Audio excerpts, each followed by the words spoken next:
وہ فرعون کے سر پر دے ماری۔ فرعون غصے میں آگ بگولا ہو گیا۔ وہ کاہنوں کی بچہ پیدا ہونے کی پیشگوئی پر پہلے ہی بڑا فکر مند تھا۔ کہنے لگا مجھے لگتا ہے کہ یہی وہ بچہ ہے، اور اس نے بچے کو قتل کا حکم دے دیا۔ آسیہ یہ دیکھ کر سخت پریشان ہو گئی اور بولی یہ معصوم بچہ ہے، اسے کسی چیز کی عقل نہیں ہے، اس نے ایسا نادانی میں کیا ہے۔ بادشاہ سخت غصے میں تھا اور اسے بچے سے خوف آنے لگا تھا۔ بولا میں اسے قتل کر کے رہوں گا۔ آسیہ نے کہا اچھا آپ ذرا توقف کریں، اس کا امتحان لے لیتے ہیں، ابھی معلوم ہو جائے گا کہ اس نے حرکت نادانی میں کی ہے جان بوجھ کر۔ یہ کہہ کر انہوں نے 2 تشت منگوائے، ایک میں دہکتے انگارے اور دوسرے میں سرخ یاقوت۔ پھر فرعون سے بولی دیکھیں اگر اس بچے میں عقل ہوئی تو یاقوت اٹھائے گا، ورنہ انگاروں کی طرف ہاتھ بڑھائے گا۔ دونوں تشت حضرت موسیٰ علیہ السلام کے لیے رکھ دیے گئے۔ آپ نے یاقوت کی جانب ہاتھ بڑھائے، لیکن حضرت جبریل علیہ السلام نے فوراً ان کے ہاتھوں کو انگاروں کی طرف بڑھا دیا۔ آپ علیہ السلام نے ایک انگار اٹھا کر منہ میں رکھ لیا جس سے زبان جل گئی۔ آپ رونے لگے۔ فرعون نے جب یہ دیکھا تو خاموش ہو گیا اور اپنا فیصلہ تبدیل کر دیا۔ زبان کے جل جانے کی وجہ سے ہی حضرت موسیٰ کی زبان میں لکنت پیدا ہو گئی تھی۔ قرآن پاک میں ارشاد ہے اور جب موسیٰ جوانی کو پہنچے اور بھرپور جوان ہو گئے تو ہم نے ان کو حکمت اور علم عنایت کیا، اور ہم نیکوکاروں کو ایسا ہی بدلہ دیا کرتے ہیں۔ حضرت موسیٰ علیہ السلام شاہی محل میں آسیہ کی زیر نگرانی پرورش پاتے ہوئے جوان ہو گئے۔ آپ نہایت خوبصورت، طاقتور، سمجھدار اور دانا انسان تھے، اور مصر میں فرعون کے لے پالک بیٹے کے طور پر مشہور تھے۔ اسی وجہ سے ان کا روب و دبدبہ بھی بہت تھا۔ حضرت موسیٰ علیہ السلام کو اس بات کا علم تھا کہ وہ فرعونی قطبی نہیں بلکہ اسرائیلی ہیں، لہذا جب فرعون، اس کے حواریوں اور سپاہ کی جانب سے اسرائیلیوں پر ظلم ڈھائے جاتے تو آپ علیہ السلام کو بے حد دکھ ہوتا۔ اکثر ظلم کے خلاف آواز بھی بلند کرتے اور بے قصور اسرائیلیوں کی مدد بھی کرتے۔ ایک دن حضرت موسیٰ علیہ السلام محل سے نکل کر شہر کا گشت کر رہے تھے۔ آپ علیہ السلام نے دیکھا ایک قطبی کسی اسرائیلی کو بری طرح زد و کوب کر رہا تھا۔ یہ منظر دیکھ کر آپ رک گئے۔ اسرائیلی نے جب آپ کو دیکھا تو مدد کے لیے پکار اٹھا۔ حضرت موسیٰ دونوں کے قریب گئے اور قطبی کو روکنے کی کوشش کی، لیکن وہ ظلم سے باز نہ آیا۔ آپ علیہ السلام کافی دیر تک اسرائیلی کو چھڑوانے کی کوشش کرتے رہے، لیکن کسی طور پر اسے چھوڑنے کے لیے تیار نہ تھا۔ آخرکار آپ سے ضبط نہ ہو سکا اور ایک مکہ رسید کر دیا جس سے وہ مر گیا۔ حالانکہ آپ علیہ السلام کی نیت اسے مارنے کی نہ تھی۔ قطبی کے قتل کی خبر فرعون سمیت پورے مصر میں پھیل چکی تھی، لیکن کسی کو قاتل کا پتہ نہ تھا اور سپاہ قاتل کی تلاش میں سرگرداں تھیں۔ دوسرے دن حضرت موسیٰ پھر گشت پر نکلے۔ خیال تھا کہ قطبی کے قتل کے رد عمل کا اندازہ ہو سکے۔ ابھی کچھ ہی دور گئے تھے کہ دیکھا وہی اسرائیلی کسی دوسرے قطبی سے جھگڑا کر رہا ہے۔ اس نے جب حضرت موسیٰ علیہ السلام کو دیکھا تو پھر مدد کے لیے پکارا۔ آپ علیہ السلام نے فرمایا بے شک تو ہی صریحاً گمراہ شخص ہے، اور پھر قطبی کو چھڑوانے کے لیے آگے بڑھے۔ اسرائیلی نے سمجھا کہ یہ مجھ پر غصہ کر رہے ہیں اور آج مجھے مار ڈالیں گے، تو وہ فوراً چلا اٹھا، اے موسیٰ، جس طرح تم نے کل ایک قطبی کو مارا تھا آج مجھے قتل کرنا چاہتے ہو۔ قطبی نے جب یہ سنا تو فوراً فرعون کو خبر بھجوا دی، اور فرعون نے حضرت موسیٰ علیہ السلام کی گرفتاری کا حکم دے دیا۔ فرعون کے حواریوں کو حضرت موسیٰ کے ہاتھوں قطبی کے قتل کا علم ہوا تو انہوں نے آپ کے قتل کا فیصلہ کر لیا، تاہم وہاں موجود آپ کے ایک ہمدرد نے آ کر آپ کو اس کی اطلاع کر دی۔ قرآن پاک میں ارشاد ہے کہ ایک اور شخص شہر کی پرلی طرف سے دوڑتا ہوا آیا اور بولا، موسیٰ، شہر کے رئیس تمہارے قتل کا مشورہ کر رہے ہیں، پس تم جلدی سے یہاں سے نکل جاؤ، میں تمہارا خیر خواہ ہوں۔ حضرت موسیٰ علیہ السلام وہاں سے نکل کھڑے ہوئے، کہنے لگے، اے پروردگار، مجھے ظالموں کے گروہ سے بچا لے۔ کہتے ہیں کہ حضرت موسیٰ علیہ السلام کو کوئی علم نہ تھا کہ کہاں جانا ہے، کیونکہ مصر چھوڑنے کا یہ حادثہ بالکل اچانک پیش آیا تھا۔ چنانچہ اللہ تعالیٰ نے ایک فرشتے کو گھوڑے پر بھیجا جس نے راستے کی نشاندہی کی۔ ابن کثیر۔ آپ کئی روز کی مسافت طے کر کے ارض مدین پہنچے۔ وہاں آپ نے ایک لمبا عرصہ گزارا، اور جب وہاں سے نکلے تو آپ کے ہمراہ آپ کی بیوی اور بچہ بھی تھے۔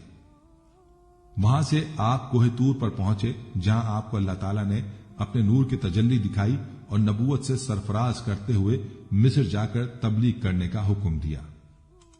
ناظرین، روایت میں ہے کہ اللہ تعالیٰ نے حضرت ہارون علیہ السلام کو نبوت کے منصب پر فائز فرما کر حضرت موسیٰ کے مصر آنے کی خبر دے دی تھی۔ چنانچہ حضرت ہارون علیہ السلام نے آپ علیہ السلام کا استقبال کیا اور گھر لے گئے۔ حضرت موسیٰ علیہ السلام 10 سال بعد گھر والوں سے ملے تھے۔ حکم الہی کی تکمیل کے لیے دوسرے ہی دن دونوں بھائی فرعون کے دربار میں پہنچ گئے۔ حضرت موسیٰ نے فرعون سے فرمایا، اے فرعون، ہم رب العالمین کی طرف سے بھیجے گئے ہیں، تو ہمارے ساتھ بنی اسرائیل کو روانہ کر دے۔ فرعون نے کہا، اے موسیٰ، کیا تو نے میرے گھر میں پرورش نہیں پائی؟ کیا تو نے یہاں رہتے ہوئے قتل نہیں کیا تھا؟ اور تم تو ناشکرے معلوم ہوتے ہو۔ موسیٰ نے کہا، ہاں، وہ حرکت مجھ سے ناگہانی میں سرزد ہو گئی تھی اور میں خطا کاروں میں تھا۔ جب مجھے تم سے ڈر لگا تو میں یہاں سے نکل گیا۔ پھر رب العالمین نے مجھے دانائی عطا فرمائی اور اپنا رسول بنایا۔ مجھ پر تیرا کیا یہی احسان ہے جو تو مجھے جتا رہا ہے، اور تو نے بنی اسرائیل کو غلام بنا رکھا ہے؟ فرعون نے کہا، رب العالمین کیا چیز ہے؟ حضرت موسیٰ علیہ السلام نے فرمایا، وہ آسمان اور زمین اور جو کچھ ان دونوں میں ہے سب کا مالک ہے، بشرط یہ کہ تم لوگوں کو یقین ہو۔ فرعون نے اپنے اہالیوں اور موالیوں سے کہا، کیا تم سن نہیں رہے؟ یعنی کیا تم کو اس بات پر تعجب نہیں کہ میرے سوا بھی کوئی اور معبود ہے؟ حضرت موسیٰ علیہ السلام نے فرمایا، وہ تمہارے اور تمہارے اگلے باپ داداؤں کا پروردگار ہے۔ فرعون نے کہا، لوگو، تمہارا یہ رسول جو تمہاری طرف بھیجا گیا ہے یہ تو یقیناً دیوانہ ہے۔ موسیٰ علیہ السلام نے کہا، مشرق و مغرب اور جو کچھ ان دونوں میں ہے وہ سب کا مالک ہے، بشرط یہ کہ تم کو سمجھ ہو۔ فرعون نے کہا، اگر تم نے میرے سوا کسی اور کو معبود بنایا تو میں تمہیں قید کر دوں گا۔ حضرت موسیٰ علیہ السلام نے کہا، میں آپ کے پاس روشن چیز یعنی معجزہ لاؤں؟ فرعون نے کہا، اگر سچے ہو تو لاؤ اور دکھاؤ۔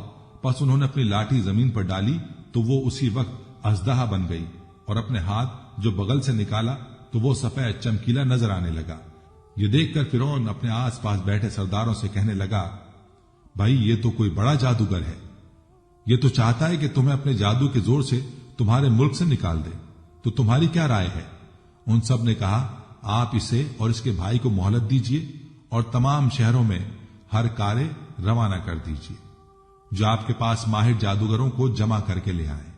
اس طرح فرعون نے ایک بڑے میدان میں مقررہ دن کو جادوگروں کو اکٹھا کیا اور حضرت موسیٰ علیہ السلام سے مقابلہ کروایا، جس کے نتیجے میں وہ جادوگر ہار گئے اور حضرت موسیٰ علیہ السلام کو فتح ملی، جس کی وجہ سے وہ تمام جادوگر حضرت موسیٰ علیہ السلام پر ایمان لے آئے، جس سے فرعون کی دشمنی اور عداوت میں اضافہ ہو گیا۔ فرعون کا تکبر، غیظ و غضب اور ظلم و ستم اپنی انتہا کو پہنچ چکا تھا۔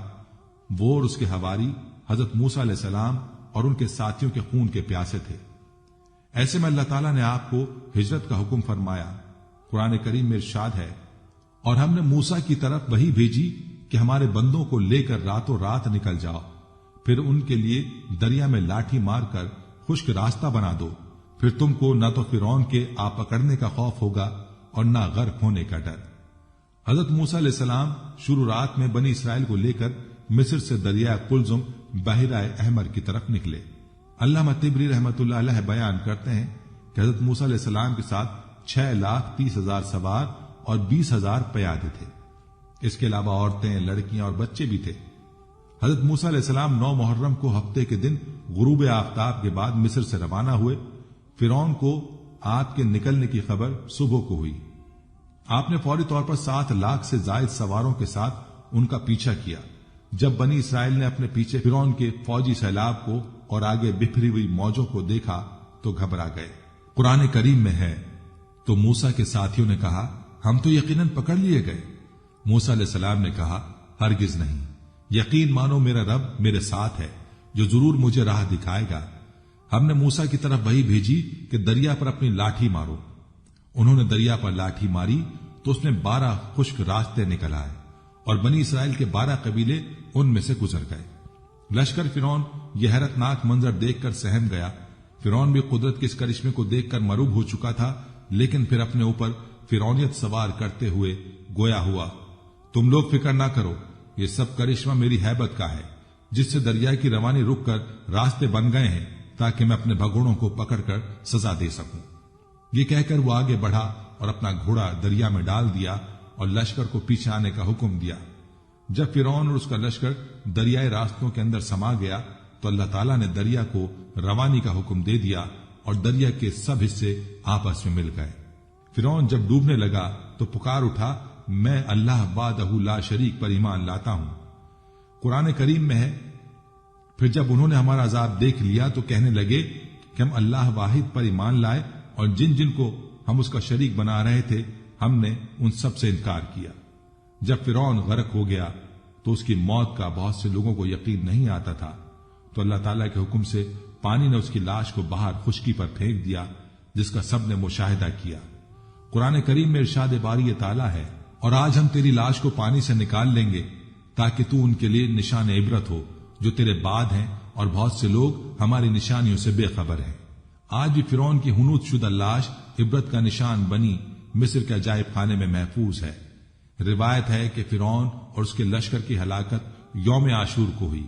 امام بخاری رحمت اللہ علیہ نے فرمایا، حضرت ابن عباس رضی اللہ تعالیٰ عنہ سے مروی ہے کہ رسول اکرم صلی اللہ علیہ وسلم مدینہ منورہ تشریف لائے تو یہود عاشورہ 10 محرم کا روزہ رکھے ہوئے تھے، تو حضور صلی اللہ علیہ وسلم نے دریافت کیا کہ یہ کون سا روزہ ہے جو تم رکھتے ہو؟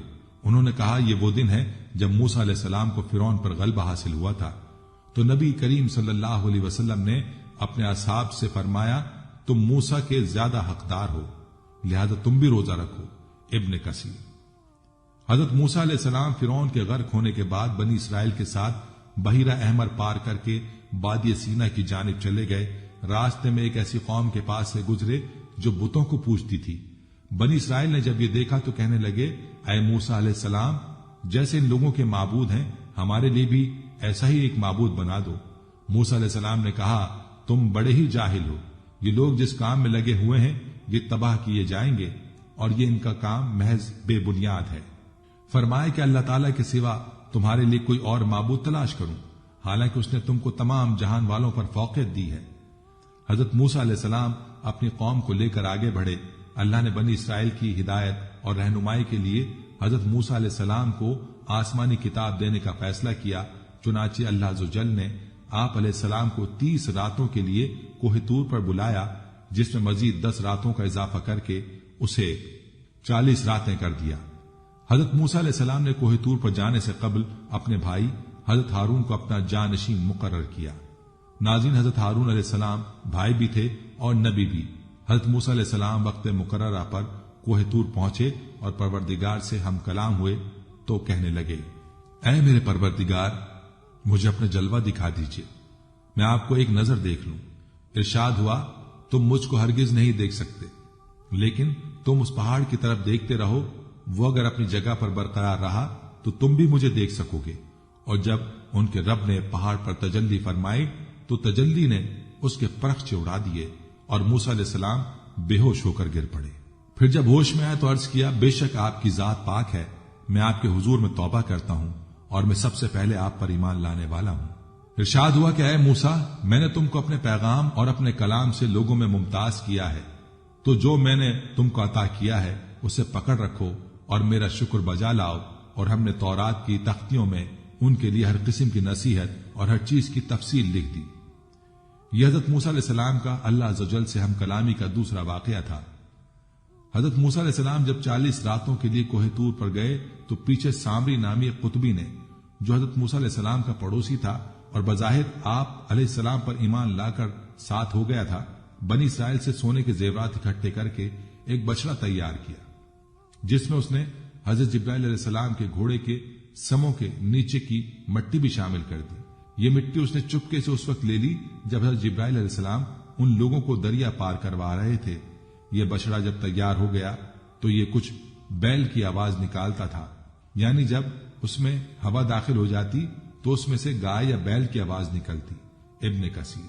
اس آواز سے سامری نے بنی اسرائیل کو گمراہ کیا اور بولا، یہی تمہارا اصل معبود ہے۔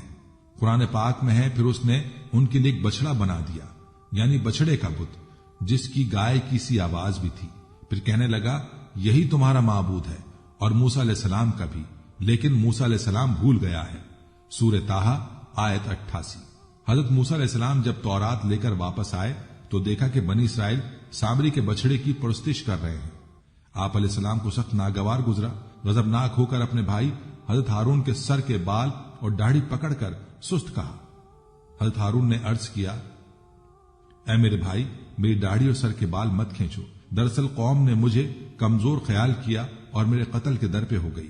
پھر حضرت موسیٰ علیہ السلام سامری کی طرف متوجہ ہوئے اور فرمایا، تو نے یہ حرکت کیوں کی؟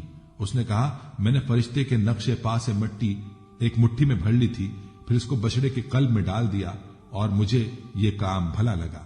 حضرت موسیٰ علیہ السلام نے کہا، اچھا جا، دنیا کی زندگی میں تیری یہی سزا ہے کہ تو کہتا پھرے گا کہ مجھے نہ چھونا، اور تیرے لیے ایک اور وعدہ ہے، یعنی عذاب کا، جو تجھ سے ٹل نہ سکے گا۔ اور پھر ایسا ہی ہوا، سامری عمر بھر یہی کہتا رہا، مجھے نہ چھونا، کیونکہ اسے چھوتے ہی چھونے والا اور سامری دونوں شدید بخار میں مبتلا ہو جاتے۔ پھر وہ انسانوں کی بستی سے نکل کر جنگل میں چلا گیا، جہاں جانوروں کے ساتھ زندگی گزاری اور عبرت کا نمونہ بن گیا۔ حضرت موسیٰ علیہ السلام نے اس بچڑے کو جا کر دریا میں پھینک دیا۔ حضرت موسیٰ علیہ السلام نے جب تورات سے درس و تدریس شروع کی تو بنی اسرائیل ایک مرتبہ پھر ہیلے بہانے کرنے لگے اور بولے، اے موسیٰ، ہم یہ کیسے یقین کر لیں کہ یہ اللہ کا کلام ہے؟ ہو سکتا ہے کہ تم نے خود ہی بنا لیا ہو۔ اس صورتحال پر حضرت موسیٰ نے ایک بار پھر اللہ سے رجوع کیا۔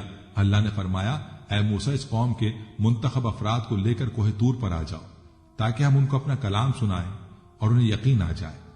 جب حضرت موسیٰ علیہ السلام نے ان میں سے 70 سرکردہ افراد چنے، انہیں کوہ طور پر لے گئے، اور جب اپنے کانوں سے اللہ کا کلام سن لیا تو بولے، جب تک ہم اللہ کو خود سے نہ دیکھ لیں کیسے یقین کر لیں؟ ان کی اس ہٹ دھرمی اور سرکشی پر کوہ طور لرز اٹھا اور اوپر سے شدید بجلی کڑکی، جس کی دہشت سے یہ سب بظاہر مردہ ہو کر گر پڑے۔ حضرت موسیٰ علیہ السلام نے اللہ جل شانہ سے دعا کی، جس پر اللہ نے ان سب کو دوبارہ کھڑا کر دیا۔ پھر یہ سب گڑ گڑا کر توبہ استغفار کرنے لگے۔ اللہ تعالیٰ نے ان کی دعا قبول کر لی۔ یہ لوگ قوم کے پاس واپس آئے اور توحید اور حضرت موسیٰ علیہ السلام کی رسالت کی گواہی دی، مگر کچھ ہی دن گزرے تھے کہ حسب عادت پھر شرک میں مبتلا ہو گئے۔ اس مرتبہ اللہ تعالیٰ نے ان کے سروں پر کوہ طور کو معلق فرما دیا۔ قرآن پاک میں ارشاد ہے، اور جب ہم نے تم سے وعدہ لیا اور تم پر طور پہاڑ لا کر کھڑا کر دیا اور حکم دیا کہ جو کتاب ہم نے تم کو عطا کر دی ہے اس کو مضبوطی سے پکڑے رہو، اور جو کچھ اس میں ہے اسے یاد رکھو تاکہ عذاب سے محفوظ رہو۔ بنی اسرائیل اپنے سروں پر کوہ طور کو دیکھ کر بہت زیادہ خوف زدہ ہو گئے، کہیں اس بڑے پہاڑ کے نیچے دب کر ختم نہ ہو جائیں۔ چنانچہ وہ سجدوں میں گر گئے اور توبہ استغفار کرنے لگے۔ پھر حضرت موسیٰ علیہ السلام کی درخواست پر اللہ نے ایک بار پھر انہیں معاف کر دیا۔ ناظرین، اللہ رب العزت نے حضرت موسیٰ علیہ السلام کو ارض مقدسہ یعنی ملک شام جانے اور باپ دادا کی سرزمین کافروں سے چھڑوانے کا حکم دیا۔ حضرت موسیٰ علیہ السلام بنی اسرائیل کو لے کر وہاں پہنچ گئے۔ اس وقت وہاں پر قوم جبارین کا قبضہ تھا۔ یہ لوگ عجیب خوفناک شکل و صورت اور ہیبت ناک قد و قامت کے مالک تھے۔ ان کے ظلم و ستم اور قہر و جبر کی داستانیں عام تھی۔ بنی اسرائیل نے جب شہر سے باہر ان کے حالات سنے تو شہر میں داخل ہونے اور ان سے جہاد کرنے کا انکار کر دیا۔ وہ بولے کہ موسیٰ، جب تک یہ لوگ وہاں ہیں ہم ہرگز وہاں نہیں جائیں گے۔ اگر لڑنا ہی ضروری ہے تو پھر آپ علیہ السلام اور آپ کا پروردگار جا کر ان سے لڑائی کر لیں، ہم تو یہیں بیٹھے ہیں۔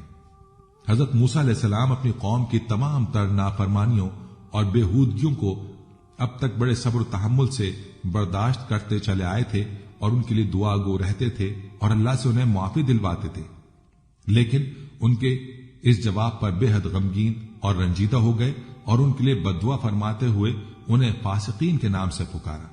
اللہ جل شانہ نے اپنے رسول کی دعا قبول فرمائی اور انہیں مصر اور شام کے درمیان میدان تیہ میں قید کر دیا، اور وہ 40 سال اس میدان میں بھٹکتے رہے۔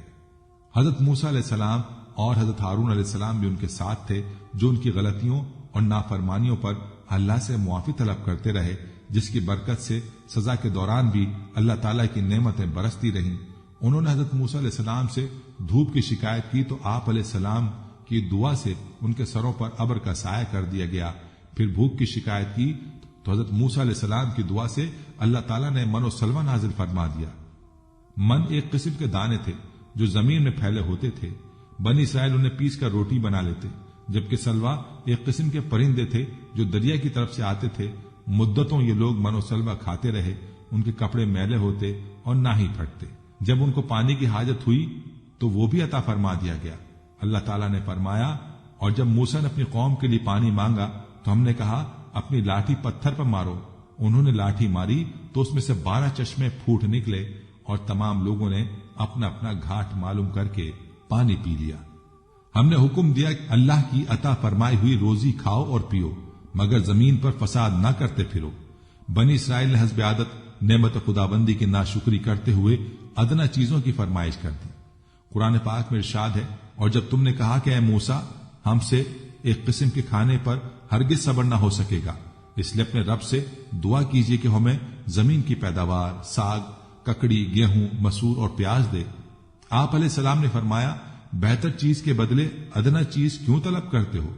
وادی تیہ میں بنی اسرائیل کے ساتھ اللہ تعالیٰ کے دو پیغمبر حضرت موسیٰ علیہ السلام اور حضرت ہارون علیہ السلام اور دو نیک بندے حضرت یوشع بن نون اور حضرت کالب بن یقنہ بھی تھے، اور اللہ تعالیٰ ان کے طفیل بنی اسرائیل کو 40 سالہ قید اور سزا کے دوران بھی اپنی نعمتوں اور انعامات سے نوازتا رہا۔ ناظرین، حضرت ابن عباس رضی اللہ عنہ اور دیگر کئی بزرگ فرماتے ہیں کہ بنی اسرائیل میں ایک بہت مالدار بوڑھا تھا جس کے بھتیجے اس کی موت کے متمنی تھے تاکہ وہ وارثین بن جائے۔ قتل کر ڈالا اور اس کی لاش پھینک دی۔ لوگوں کو صبح پتہ چلا تو قاتل کی تلاش شروع ہوئی، مگر کچھ علم نہ ہو سکا۔ لوگ حضرت موسیٰ علیہ السلام کے پاس آئے، لہٰذا ایک نے اسے تو آپ علیہ السلام نے اللہ تعالیٰ سے دعا کی، جس پر اللہ تعالیٰ نے حکم فرمایا ایک گائے ذبح کرے۔ قرآن کریم میں اس واقعے کو یوں بیان کیا گیا ہے، اور جب موسیٰ علیہ السلام نے اپنی قوم کے لوگوں سے کہا کہ اللہ تم کو حکم دیتا ہے کہ ایک بیل ذبح کرو، تو وہ بولے، کیا تم ہم سے مذاق کرتے ہو؟ موسیٰ نے کہا، میں اللہ کی پناہ مانگتا ہوں کہ نادان بنوں۔ انہوں نے کہا، اپنے پروردگار سے پوچھ کر بتائیں وہ بیل کس طرح کا ہو۔ کہا، پروردگار فرماتا ہے وہ بیل بوڑھا ہو اور نہ بچڑا، بلکہ ان کے درمیان یعنی جوان ہو، سو جیسا تم کو حکم دیا گیا ہے ویسا کرو۔ انہوں نے کہا، اپنے پروردگار سے پوچھ کر بتائیے کہ اس کا رنگ کیسا ہو۔ موسیٰ علیہ السلام نے کہا، پروردگار فرماتا ہے کہ اس کا رنگ گہرا زرد ہو کہ دیکھنے والوں کے دل کو خوش کر دیتا ہو۔ انہوں نے کہا، پروردگار سے پھر درخواست کیجیے کہ ہم کو بتا دے کہ وہ اور کس کس طرح کا ہو، کیونکہ بہت سے بیل ہمیں ایک دوسرے کے مشابہ معلوم ہوتے ہیں، پھر اللہ نے چاہا تو ہمیں ٹھیک بات معلوم ہو جائے گی۔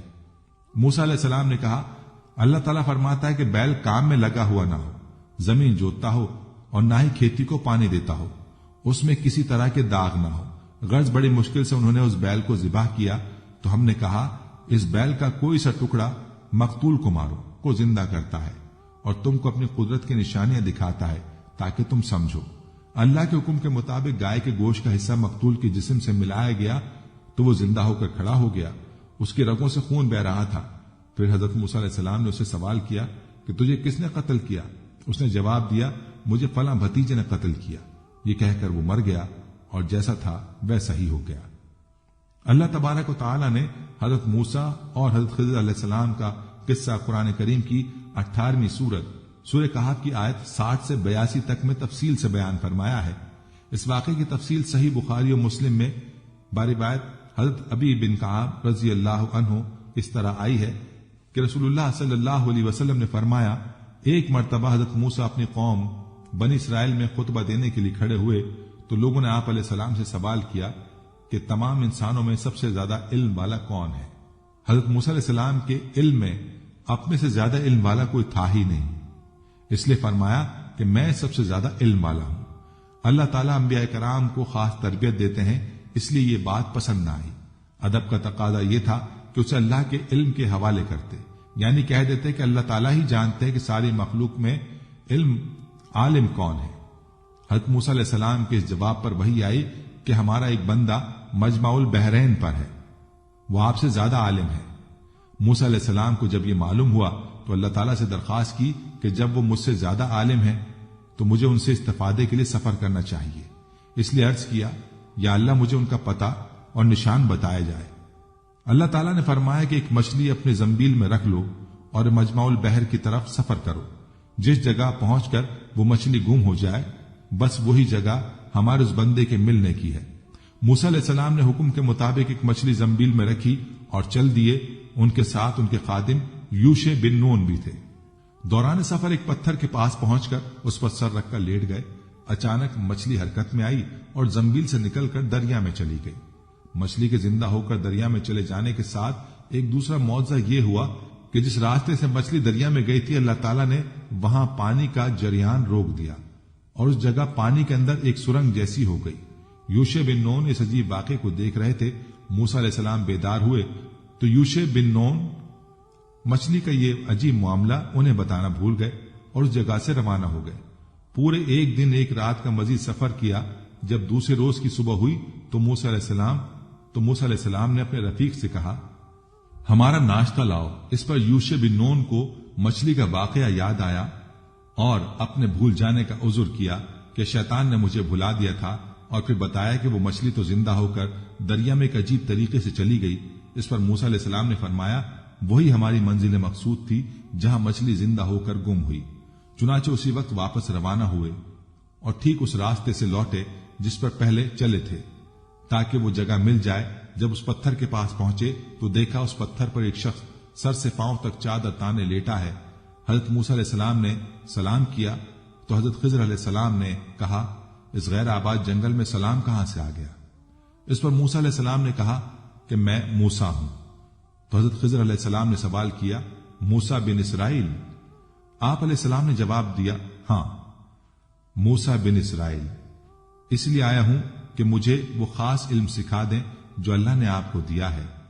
خضر علیہ السلام نے کہا کہ آپ میرے ساتھ صبر نہیں کر سکیں گے اے موسیٰ، میرے پاس ایک علم ہے جو اللہ نے مجھے دیا ہے، وہ آپ کے پاس نہیں ہے، اور ایک علم آپ علیہ السلام کو دیا ہے جو میں نہیں جانتا۔ موسیٰ علیہ السلام نے فرمایا، انشاءاللہ آپ مجھے صبر کرنے والا پائیں گے اور میں کسی کام میں آپ کی مخالفت نہیں کروں گا۔ حضرت خضر علیہ السلام نے فرمایا، اگر آپ میرے ساتھ چلنے کے لیے تیار ہیں تو کسی معاملے کے متعلق مجھ سے کچھ نہ پوچھنا جب تک میں خود اس کی حقیقت نہ بتاؤں۔ یہ کہہ کر دونوں دریا کے کنارے کنارے چلنے لگے۔ اتفاقاً ایک کشتی آئی تو کشتی والوں سے اس پر سوار ہونے کی بات کی، جنہوں نے انہیں بغیر کسی کرائے کے کشتی میں سوار کر لیا۔ حضرت خضر علیہ السلام نے سوار ہوتے ہی ایک کلہاڑی کے ذریعے کشتی کا ایک تختہ نکال ڈالا۔ حضرت موسیٰ علیہ السلام سے رہا نہ گیا، کہنے لگے، ان لوگوں نے بغیر کسی معاوضے کے ہمیں کشتی میں سوار کیا اور آپ نے اس کا یہ بدلہ دیا کہ ان کی کشتی ہی توڑ ڈالی، یہ سب غرق ہو جائیں گے، یہ تو آپ نے بہت برا کام کیا۔ خضر علیہ السلام نے کہا، میں نے آپ کو پہلے ہی کہا تھا کہ آپ صبر نہ کر سکیں گے۔ اس پر موسیٰ علیہ السلام نے عذر کیا کہ میں اپنا وعدہ بھول گیا تھا، اس بھول پر آپ سخت گیری نہ کریں۔ اسی اثنا میں ایک چڑیا آئی اور کشتی کے کنارے بیٹھ کر اور اس نے دریا میں چونچ بھر کر پانی لیا۔ خضر علیہ السلام نے موسیٰ علیہ السلام کو مخاطب کر کے کہا، میرا علم اور آپ کا علم دونوں مل کر اللہ کے علم کے مقابلے میں اتنی حیثیت بھی نہیں رکھتے جتنی اس چڑیا کی چونچ کے پانی کو اس سمندر کے ساتھ ہے۔ پھر کشتی سے اتر کر ساحل پر چلنے لگے۔ خضر علیہ السلام نے ایک لڑکے کو دیکھا جو دوسرے لڑکوں سے کھیل رہا تھا۔ اس پر انہوں نے اپنے ہاتھ سے اس لڑکے کا سر اس کے بدن سے الگ کر دیا اور لڑکا مر گیا۔ موسیٰ علیہ السلام نے کہا، آپ نے ایک معصوم جانور کو بغیر کسی جرم کے قتل کر دیا، یہ تو بہت ہی بڑا گناہ ہے۔ خضر علیہ السلام نے کہا، کیا میں نے پہلے نہیں کہا تھا کہ آپ میرے ساتھ صبر نہ کر سکیں گے؟ موسیٰ علیہ السلام نے دیکھا کہ یہ معاملہ پہلے سے زیادہ سخت ہے، اس لیے کہا، اگر اس کے بعد میں نے آپ سے کوئی بات پوچھی تو آپ مجھے اپنے ساتھ سے الگ کر دیجیے گا۔ اس کے بعد پھر چلنا شروع کر دیا، یہاں تک کہ گاؤں میں پہنچ گئے۔ انہوں نے گاؤں والوں سے درخواست کی کہ ہمیں اپنے یہاں مہمان رکھ لیجیے، مگر انہوں نے انکار کر دیا۔ اس بستی میں ان لوگوں نے ایک دیوار دیکھی کہ گرا چاہتی ہے۔ حضرت خضر علیہ السلام نے اسے اپنے ہاتھ سے سیدھا کھڑا کر دیا۔ موسیٰ علیہ السلام نے تعجب سے کہا، ہم نے ان لوگوں سے مہمانی چاہی تو انہوں نے انکار کر دیا، اور آپ نے اتنا بڑا کام کر دیا۔ اگر آپ چاہتے تو اس کام کی اجرت لے سکتے تھے۔ خضر علیہ السلام نے کہا، اب شرط پوری ہو چکی ہے، اس لیے ہماری اور آپ کی مفارقت کا وقت آ گیا ہے۔ اس کے بعد حضرت خضر علیہ السلام نے تینوں واقعات کی حقیقت بتا دی۔ دوستو، خضر علیہ السلام نے کشتی ناکارہ کرنے کے بارے میں فرمایا، وہ کشتی چند مسکینوں کی تھی جو دریا میں کام کاج کرتے تھے۔ میں نے اس میں کچھ توڑ پھوڑ کرنے کا ارادہ کر لیا، کیونکہ آگے ایک بادشاہ تھا جو ہر صحیح سال ان کشتی کو جبرن ضبط کر لیتا تھا۔ سورہ کہف آیت 79۔ اسی طرح اس کشتی میں نقص پیدا ہو گیا اور وہ ضبط ہونے سے محفوظ رہی۔ لڑکی کو قتل کرنے کی وجہ بیان کرتے ہوئے فرمایا، اس لڑکے کے والدین نیک اور ایمان والے تھے، ہمیں اندیشہ ہوا کہ وہ بڑا ہو کر بد کردار ہوگا، کہیں انہیں اپنی سرکشی اور کفر سے عاجز و پریشان نہ کر دے، اس لیے ہم نے چاہا کہ انہیں ان کا پروردگار اس کے بدلے اس سے بہتر پاکیزگی والا اور اس سے زیادہ محبت اور پیار والا بچہ عنایت فرمائے۔ سورہ کہف آیت 80-81۔ دیوار کا قصہ یہ ہے کہ شہر میں 2 یتیم بچے ہیں جن کا خزانہ